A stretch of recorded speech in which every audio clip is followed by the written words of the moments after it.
Miércoles, 18 de septiembre. Abandonado por Dios. Bienvenidos a la lectura de la lección de escuela sabática y los comentarios del Espíritu de Profecía. Esta semana estamos estudiando la lección número 12 que trata acerca de los sufrimientos y muerte de nuestro Señor Jesucristo. Lee Marcos 15:33 al 41. ¿Cuáles son las únicas palabras de Jesús en la cruz que aparecen en Marcos? ¿Qué significa en última instancia la muerte de Cristo para todos nosotros? Marcos 15:33 al 41. Cuando vino la hora sexta, hubo tinieblas sobre toda la tierra hasta la hora novena. Y a la hora novena Jesús clamó a gran voz, diciendo, Eloi, Eloi, lama sabactani, que traducido es, Dios mío, ¿por qué me has desamparado? Y algunos de los que estaban allí decían, al oírlo, mirad, llama a Elías. Y corrió uno, y empapando una esponja en vinagre, y poniéndola en una caña, le dio a beber, diciendo, dejad, veamos si viene Elías a bajarle. Mas Jesús, dando una gran voz, expiró. Entonces el velo del templo se rasgó en dos, de arriba abajo. Y el centurión que estaba frente a él, viendo que después de clamar había expirado así, dijo, verdaderamente este hombre era hijo de Dios. También había algunas mujeres mirando de lejos, entre las cuales estaban María Magdalena, María la madre de Jacobo el menor y de José, y Salomé, quienes, cuando él estaba en Galilea, le seguían y le servían, y otras muchas que habían subido con él a Jerusalén. Una oscuridad sobrenatural descendió sobre el Calvario desde aproximadamente el mediodía hasta las 3 de la tarde. Cuando llegó la hora sexta, el mediodía, hubo tinieblas sobre toda la tierra hasta la hora novena, las 3 de la tarde, Marcos 15:33. Las palabras de Cristo en la cruz, cuando clama a Dios preguntándole por qué lo ha abandonado, son llamadas el grito de desamparo. Él está citando Salmos 22:1. Otras referencias al mismo salmo aparecen en Marcos 15:24 y 29, indicando que las escrituras se están cumpliendo en la muerte de Jesús. Aún en la malvada confabulación de los hombres, la voluntad de Dios está siendo cumplida. Las palabras de Jesús desde la cruz son reportadas en arameo juntamente con su traducción. La expresión original traducida como Dios mío es Eloi, Eloi, transliteración del arameo Elai. Pudo haber parecido a los allí presentes que Jesús llamaba a Elías, Elía en arameo, que significa mi Dios es Yahvé. Ese fue precisamente el error que algunos de ellos cometieron. Lo que resulta sorprendente acerca de este pasaje es su paralelismo con el bautismo de Jesús en Marcos 1:9 al 11. Lo que estos paralelos sugieren es que así como el bautismo de Jesús en Marcos 1 es el comienzo de su ministerio, como fue profetizado en Daniel 9:24 al 27, lo que ocurre en la cruz, según Marcos 15, es la culminación u objetivo de su ministerio, al morir como rescate en favor de muchos, Marcos 10:45. La muerte de Jesús en la cruz también cumple parte de la profecía de Daniel 9:24 al 27.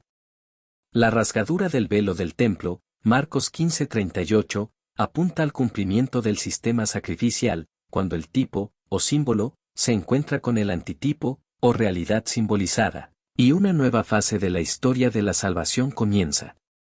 A pesar de la malvada confabulación humana, los propósitos de Dios se cumplieron. ¿Por qué debería esto ayudarnos a comprender que, sin importar lo que ocurra a nuestro alrededor, podemos aún confiar en Dios y saber que su bondad prevalecerá finalmente? Comentarios del Espíritu de Profecía. Cada espasmo soportado por el Hijo de Dios en la cruz, las gotas de sangre que fluyeron de su frente, sus manos y sus pies, las convulsiones de agonía que sacudieron su cuerpo y la ineludible angustia que llenó su alma cuando su padre ocultó su rostro de él, hablan al hombre diciéndole, por amor a ti el Hijo de Dios consintió en permitir que estos terribles crímenes fueran depositados sobre él, por ti saqueó los dominios de la muerte y abrió las puertas del paraíso y la vida inmortal.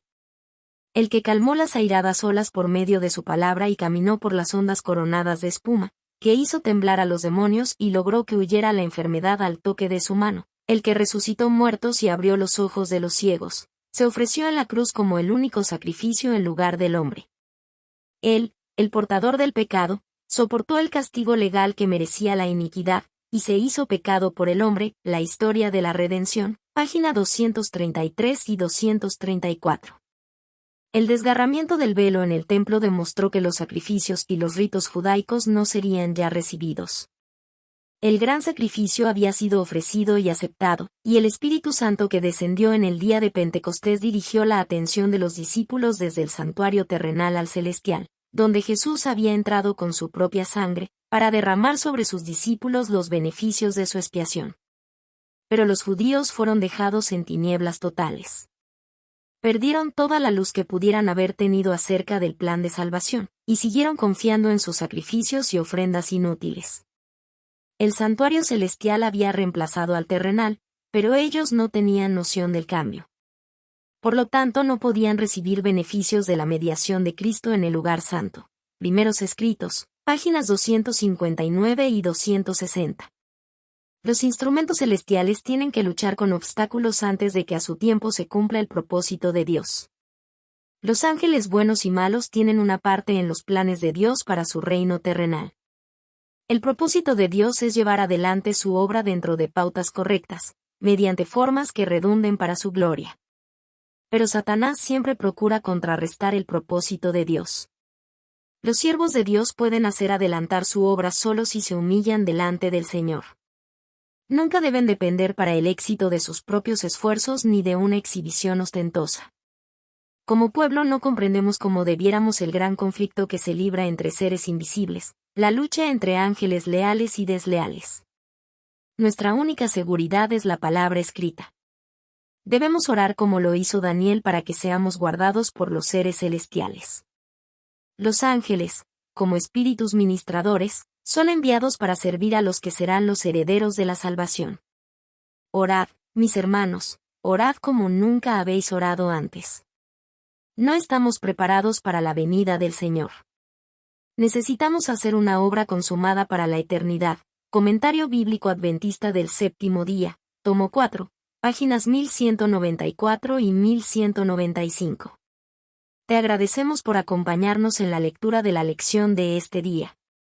Esta es una producción del Ministerio Mensaje Adventista. Síguenos en nuestras redes sociales y comparte nuestras publicaciones para que el mensaje pueda llegar a más personas. Te deseamos un feliz día. Que Dios te bendiga.